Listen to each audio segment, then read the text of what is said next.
सपा प्रवक्ता राजकुमार भाटी का ब्राह्मणों पर दिए गए बयान पर बवाल मचा ही था कि अब भदोही से विजय मिश्रा और उनके परिवार को जेल होने का मामला तूल पकड़ने लगा है। इन दोनों मामलों को जोड़कर ब्राह्मण सम्मान की बात कही जा रही है। राजकुमार भाटी के बचाव में आने वाले लोगों का कहना है कि आखिर विजय मिश्रा की पत्नी, बेटे और बहू का क्या दोष रहा जो उन्हें जेल भेज दिया गया। लेकिन क्या सच में दोनों मामलों का ब्राह्मणों के सम्मान से कनेक्शन है?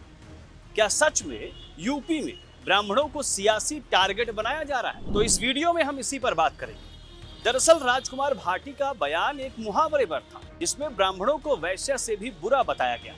बवाल मचा तो राजकुमार भाटी ने माफी मांगी।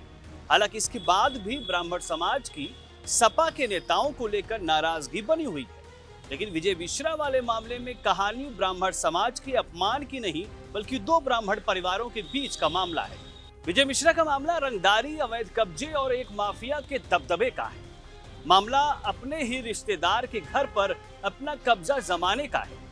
मामला अदालत से मिली सजा के बाद जेल जाने का है। मतलब जिस मामले में अदालत ने सजा सुनाई हो उसमें ब्राह्मण समाज का अपमान का कनेक्शन जोड़ना कैसे सही है? अब देखिए, सपा प्रवक्ता राजकुमार भाटी ने जो कहा वो पूरे ब्राह्मण समाज पर माना जा रहा है। लेकिन विजय मिश्रा वाले मामले में उनके ही रिश्तेदार ने आरोप लगाया था कि उन्होंने उनका घर अवैध तरीके से कब्जा किया। पूरा मामला बता देते हैं आप। दरअसल साल 2020 विजय मिश्रा के एक सगे रिश्तेदार हैं कृष्ण मोहन तिवारी। उन्होंने गोपीगंज थाने में एक एफआईआर दर्ज कराई जिसमें उन्होंने आरोप लगाया कि विजय मिश्रा ने न केवल उनके घर पर अवैध कब्जा किया बल्कि पूरे परिवार को बंधक बनाकर जान से मारने की धमकी दी। कोर्ट में मामला चला। मामले में सरकारी वकील प्रवेश तिवारी थे। उन्होंने इस केस में अपनी अचूक पैरवी से इस केस को जीता। पुलिस रिकॉर्ड के मुताबिक विजय मिश्रा की पत्नी रामलली मिश्रा और बहू रूपा मिश्रा को उनके काले कारनामों के लिए पहली बार किसी मामले में सजा मिली है। जेल में बंद इस कुख्यात माफिया विजय मिश्रा के खिलाफ हत्या, लूट, अपहरण, बलात्कार और रंगदारी जैसे संगीन अपराधों के कुल 86 मुकदमे दर्ज, जिसमें कुछ मामले निस्तारित हो चुके हैं। सफेद पोश माफिया विजय मिश्रा फिलहाल उत्तर प्रदेश की आगरा जेल में बंद है। अब सोचिए, विजय मिश्रा वाले मामले में शिकायत करने वाला भी ब्राह्मण और वकील भी ब्राह्मण।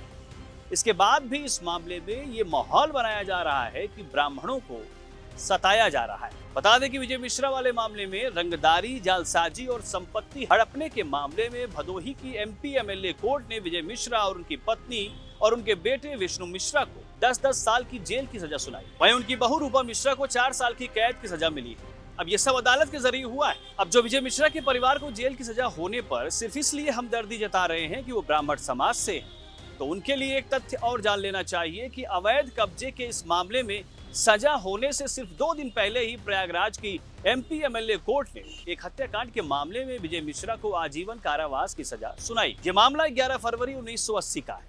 इसमें प्रकाश नारायण पांडे की हत्या हुई थी। इसी मामले में विजय मिश्रा को आजीवन कारावास की सजा मिली है।